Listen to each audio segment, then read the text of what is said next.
Governor Walz's new steps to slow the spread of COVID-19, no question, they're going to have a big impact on many.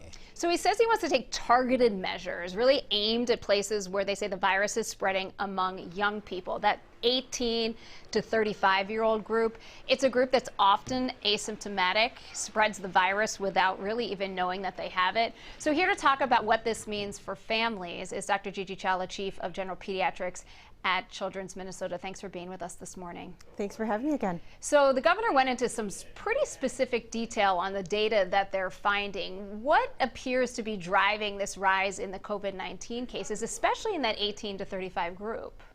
Yeah, I think it's probably a couple things. One is that we're getting tired of COVID-19. We're all experiencing that fatigue, and though people are doing a remarkable job of wearing their masks, they're forgetting the other elements that are just as critical in preventing the spread to happen, which is maintaining that 6-foot distance despite your masks and doing that really great hand hygiene.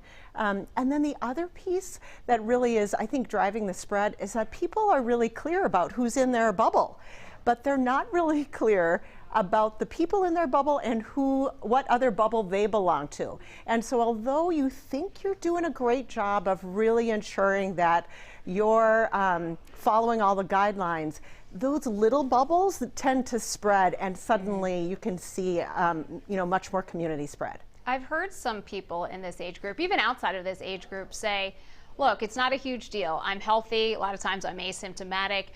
It'll be fine. But what really is the problem with an increase in that age group of these cases? Yeah, I think that the challenge is they might be right in that they aren't experiencing some of those symptoms, and so they're not connecting the dots yet on how that impacts the rest of the community.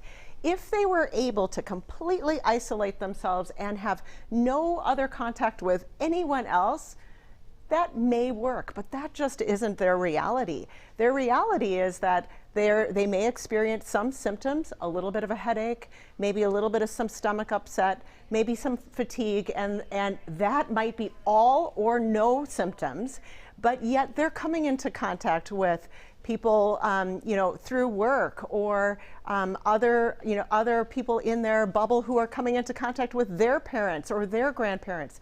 And so it is that spread that's not necessarily symptomatically affecting those young adults, but affecting everyone else. Mm-hmm. Here's just the tough one that we've been getting over and over again, with Thanksgiving come up, with college kids perhaps coming home. What do you do? What do families do? I think Thanksgiving and other holidays this season are just going to look really different. It's going to have to be, please get a test before you come home. Please get a test so that you know and we can keep everyone in our home safe. And then really think about, we like so much to celebrate with all of our family and friends, but keeping it a more intimate group so that you're really quite clear that you're not spreading it and contributing to that, that's going to be really, really important. What is the direct message you have for that 18 to 35-year-old group? Yeah, for that 18 to 35-year-old group, this is very difficult. We know that your job in life is to become independent and to find your place in the world. And having these types of restrictions really challenges that, but we need for you right now to make sure that you're keeping our community safe and your family safe by really adhering to these guidelines. All right. Dr. Gigi Chawla, Children's Minnesota, thanks so much for being with us today. Thanks for having me.